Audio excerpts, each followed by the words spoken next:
Hi everyone, my name is Tara Barish. I'm the Curatorial and Collections Manager for the Moab Museum. We are a natural history museum and a cultural museum serving Moab and the greater Colorado Plateau region. As a part of our virtual programming, we are excited to be partnering with Utah Humanities in bringing the Humanities in the Wild program to Moab. Okay, my name is Bertram Tsavadawa.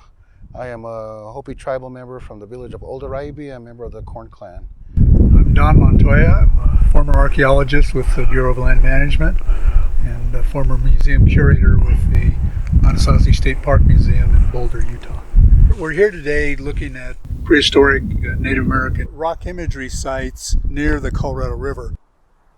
We are at the boulder panel that is known as the birthing panel. From an archaeological perspective, what we have is imagery through time. The earliest indications that we have are what we call from the archaic period. The archaic imagery is evidenced by a lot of curvature, a lot of abstract elements, and then through time, the rock imagery styles become more complex until we get to what we call the formative period.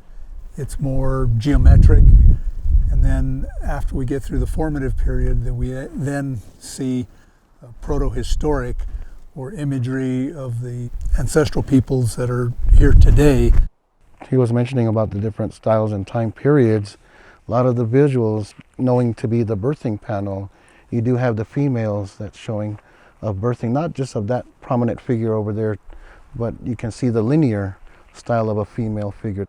Female figures say not necessarily just a female as a mother giving birth, but in our histories of the Hopi, we do have certain female deities that we know of this day, which the major important one would be Spider Grandmother, that also gave guidance and aid to the ancestors while they were traveling. But you even have female figures of the mother of all game, or even the natural resource of the natural rock salt. So you have the salt lady or salt woman as well. There's no name tag to show accurately which female it is, but we can just generally know it's a female figure.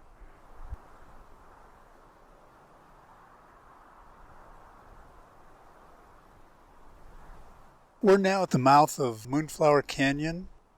Moonflower Canyon is unique in that it's a spring-fed creek that's the upper end of the river, and we have cottonwood trees here that date probably 100 plus years. We have rock imagery sites near the confluence of perennial waters in the Colorado River. Here we have imagery of Middle Archaic peoples, and that's evidenced by that image there that has the vertical striping and looks like antenna coming out of the head. That's very similar to the imagery that we have that are called the pictographs, or that's the painted imagery of the Barrier Canyon style. And the different styles and time periods, again, some repatinations, some kind of looking fresh, or even again looking that similar style with the pictographs. Maybe that just carried on from the regional land areas where they were at.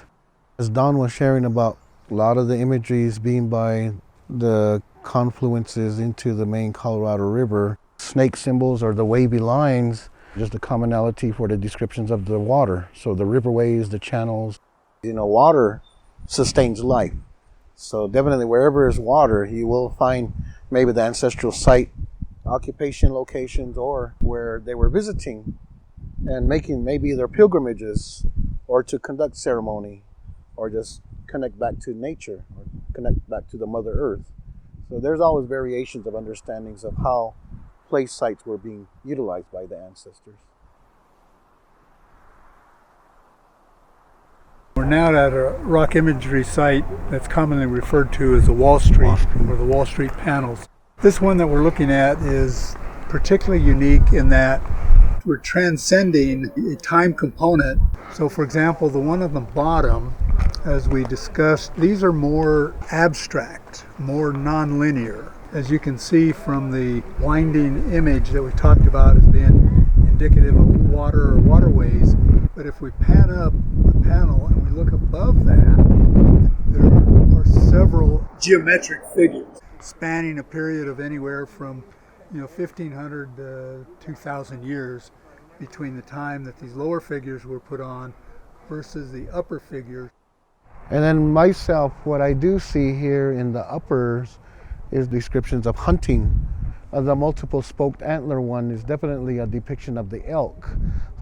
But if we were going to talk about the techniques of how it was executed or pecked into the rock, definitely the lower ones show of just the pecking into and penetrating over that layer and into the inner sandstone, whereas more of the upper level ones on the patina definitely show the circular, so maybe having that hand pump drill or just a common, turning with the fingers. So there's also variations in the techniques of how they were created and executed.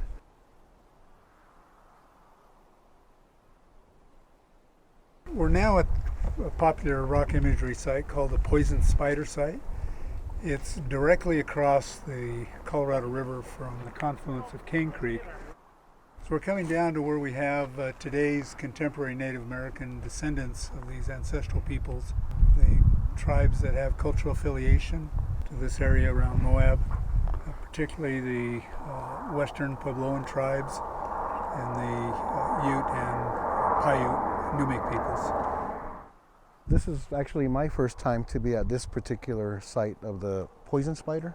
As a Hopi person coming from northeastern Arizona to visit and see these sites here, it is just like a reconnecting of knowing where our Hopi ancestors, but not just of the western Pueblo Hopi, the Zuni, Acoma, any Tiwa, Towa, Tewa speaking cultures that are found in New Mexico.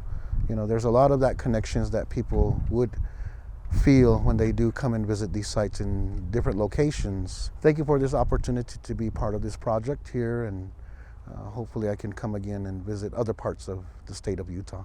Kwa, thank you.